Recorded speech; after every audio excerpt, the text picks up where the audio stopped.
masyarakat. Bagi masyarakat yang ketemu begal di jalan seperti kronologi tadi, agar mereka tidak membunuhnya, itu bagaimana?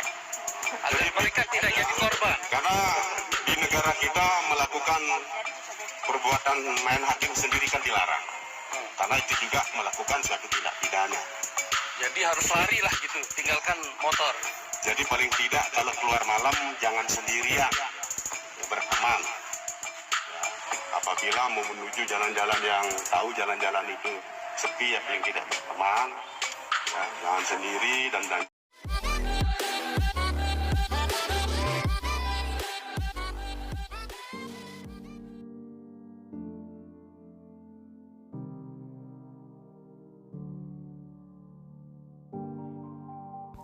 Halo, assalamualaikum warahmatullahi wabarakatuh. Selamat pagi, selamat siang, dan selamat malam, sahabat ALC semua. Bagaimana kabar puasa kalian? Tetap lancar saja ya. Tidak terasa sudah di hari yang ke-13 dalam puasa Ramadan kali ini.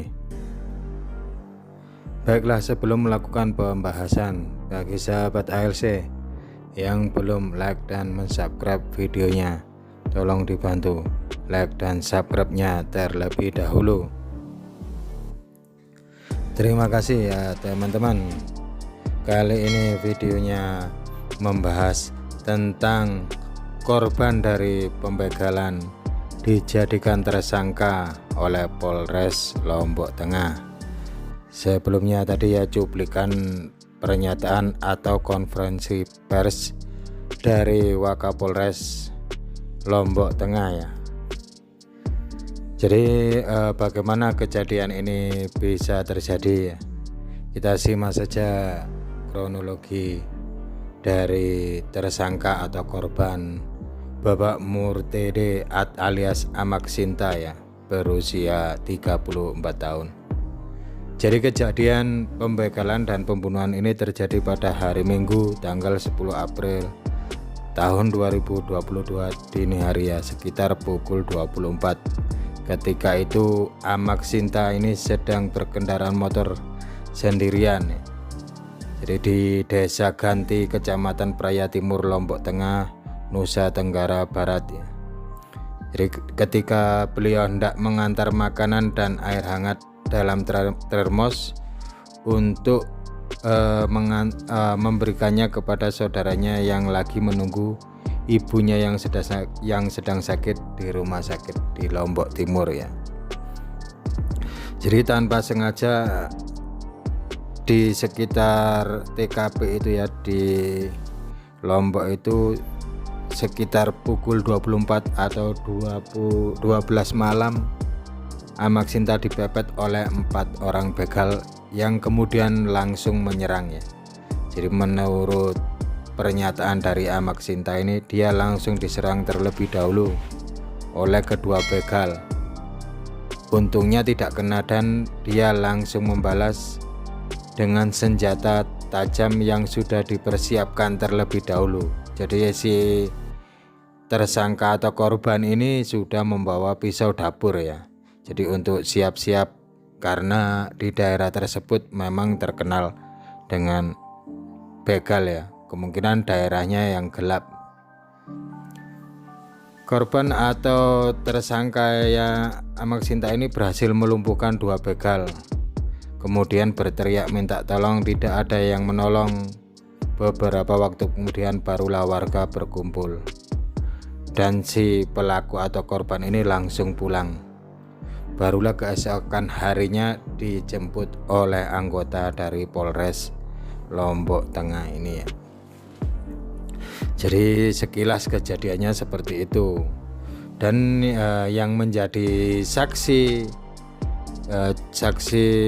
jadi pelaku begal yang lari, jadi 4 orang begal yang menjadi saksi pembunuhan dari Amak Sinta ini adalah 2 orang begal yang lari tersebut, karena mereka juga melaporkan menjadi korban pembunuhan ke Polres ya.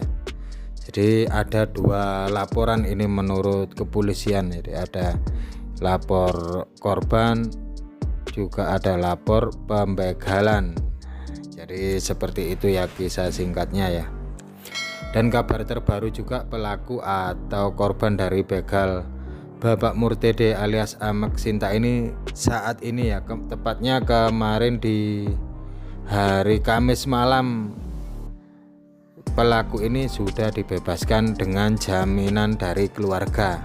Tapi bukan berarti dibebaskan dia tidak menjadi tersangka ya, tapi menjadi tahanan, malah penangguhan penahanan. Jadi tetap tersangka, nanti bila dibutuhkan dalam sidang beliau diwajibkan untuk hadir. Baik, sekarang kita analisa kasus dari korban begal yang menjadi menjadi korban begal menjadi tersangka karena pembegalnya meninggal ya. Kita ambil saja kutipan dari ahli hukum ya, ahli pakar hukum dari Fakultas Hukum Universitas Mataram, Bapak Samsul Hidayat, menjelaskan bahwa sebenarnya aparat kepolisian melepaskan saja dari pelaku atau korban Amek Sinta ini dari tuduhan yang menyebabkan status tersangka pembunuhan, karena semata-mata apa yang dilakukan Amek Sinta adalah membela diri. Dia tidak akan membunuh jika nyawanya tidak terancam ya. Karena nyawanya terancam, maka dia berupaya menyelamatkan diri, dan satu-satunya cara ketika itu adalah melawan. Jadi karena terdesak ya, karena terdesak terus melawan dan begalnya meninggal. Masih menurut pakar hukum dari Fakultas Hukum Universitas Mataram, Bapak Samsul ya, seseorang bisa ditetapkan menjadi tersangka tindak pidana jika memenuhi dua syarat, yakni melakukan perbuatan yang dilarang undang-undang pidana dan tidak ada alasan penghapus pidana pada diri pelaku. Jadi jika dikaitkan dengan kasus Amek Sinta, maka tindakan Amek Sinta belum dapat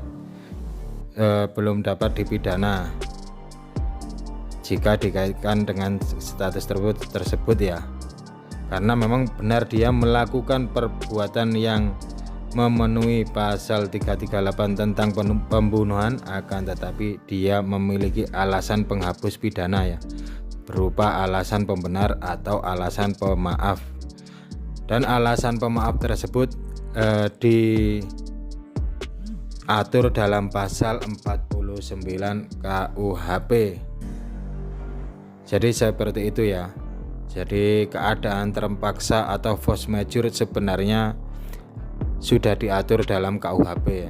Jadi teman-teman atau para penonton dari Arema Legal Konsultan ini, untuk tindakan kita membela diri itu sebenarnya sudah diatur dalam undang-undang. Tentang kemarin Wakapolres Lombok menyebut bahwa korban menjadi pelaku karena sudah menjadi tugas penyidik untuk membuat sesuatu peristiwa menjadi terang ya. Jadi bukan berarti korban menjadi tersangka itu nanti di pengadilan hasilnya seperti itu, tidak ya, karena masih indikasi awal saja.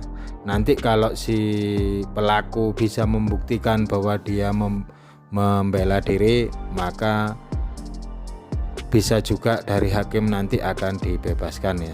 Jadi kalau unsur-unsur dari pasal 49 KUHP terpenuhi ya, bahwa dia membela diri, dia korban, dan ada saksinya, maka pelaku ini bisa saja bebas demi hukum. Selanjutnya kita bahas bagaimana sih bunyi dari pasal 49 KUHP. Jadi pasal 49 KUHP berbunyi, barang siapa melakukan tindakan pembelaan terpaksa untuk diri sendiri maupun untuk orang lain, kehormatan, kesusilaan atau harta benda sendiri maupun orang lain karena ada serangan atau ancaman serangan yang sangat dekat yang melawan hukum saat itu.